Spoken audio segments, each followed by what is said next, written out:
Aokigahara, o solo que nunca esquece. Eu sou Dark Forense e hoje vamos investigar a história real por trás da floresta Aokigahara. O mar de árvores não se afasta de seus visitantes, ele os absorve. A história não começa quando encontramos um corpo, a história começa com o fogo. Para entender o horror de Aokigahara, precisamos voltar ao ano de 864 da Era Cristã, o 10º ano da Era Jogan. Foi quando o Monte Fuji rugiu. Durante 10 dias, uma torrente de lava cuspiu as entranhas da terra, cobrindo um vasto lago e criando o platô onde hoje repousa a floresta. Nós, historiadores, olhamos para aquele solo e não vemos apenas geologia. Vemos uma cicatriz. O chão de Aokigahara é rocha vulcânica pura, endurecida, cheia de bolhas de gás que formaram cavernas ocas. É uma terra estéril para a agricultura, hostil para a vida, mas estranhamente fértil para o silêncio. As árvores que cresceram ali, retorcidas sobre a pedra negra, têm raízes que não conseguem penetrar fundo, então elas se espalham pela superfície como veias varicosas, como dedos tentando se agarrar à vida.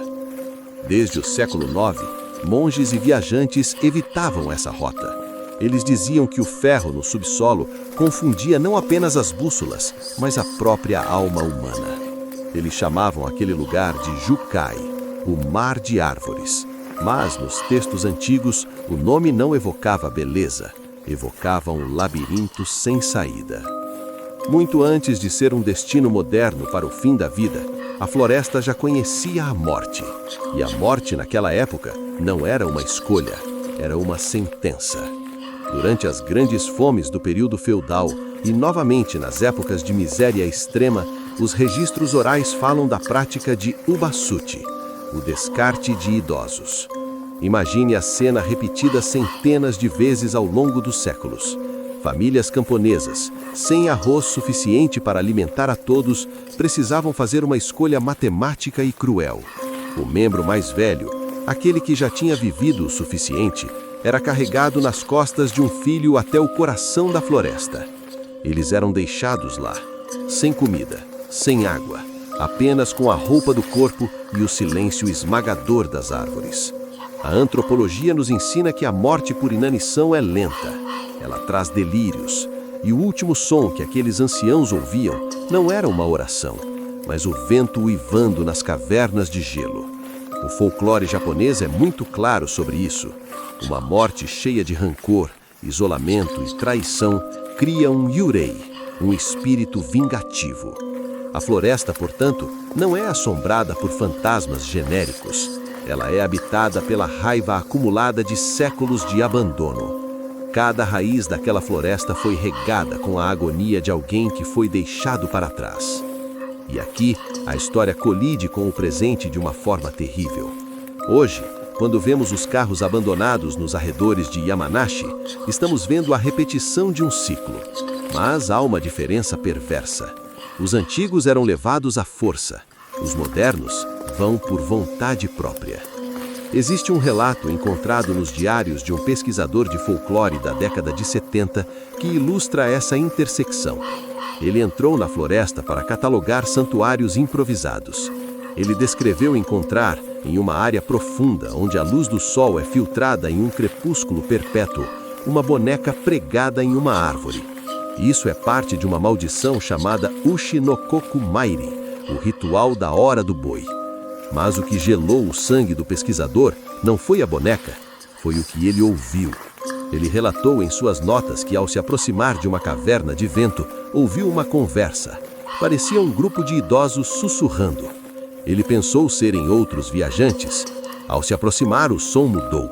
Não eram palavras, eram lamentos de fome. E então ele viu uma corda moderna, de nylon amarelo, brilhante e nova, pendurada no mesmo galho onde séculos antes os corpos dos descartados teriam repousado. O passado e o presente dividindo o mesmo galho. A teoria dele, que ele nunca publicou por medo do ridículo acadêmico, era que os yureis da floresta não apenas assombram o local, eles chamam, Eles sentem inveja dos vivos e usam sua influência sobre a mente humana, aproveitando-se da desorientação magnética e do silêncio absoluto para atrair companhia. Como historiador, eu analiso fatos, e o fato é que a Aokigahara funciona como uma bateria. Energia não desaparece, ela se transforma. O que acontece com a energia psíquica de milhares de mortes violentas acumuladas em um espaço geográfico confinado por 1000 anos? As autoridades limpam os corpos, levam os restos mortais, queimam as fitas plásticas. Eles tentam higienizar a história, mas você não pode limpar o solo. A rocha vulcânica é porosa. Ela absorveu os fluidos, absorveu o medo, absorveu as últimas preces não atendidas desde o ano 864. Quem entra em Aokigahara hoje pisa sobre camadas geológicas de tragédia. Dizem que se você sair da trilha e ficar em silêncio absoluto, você não ouvirá pássaros. A fauna evita o coração da floresta. O que você ouvirá é um zumbido baixo, quase imperceptível. Não é o vento. É o som de uma história que se recusa a terminar. A lenda urbana diz: não entre, você nunca sairá sozinho. A história corrige: não entre, você nunca esteve sozinho lá dentro. Eles estavam lá sempre, esperando. A floresta não é apenas um lugar onde as pessoas vão para morrer. A Aokigahara é um lugar que aprendeu a viver da morte. Comenta aqui embaixo. Se esse caso te deu arrepios, não esquece o like e se inscreve no canal para mais mistérios que a realidade não explica. Até a próxima!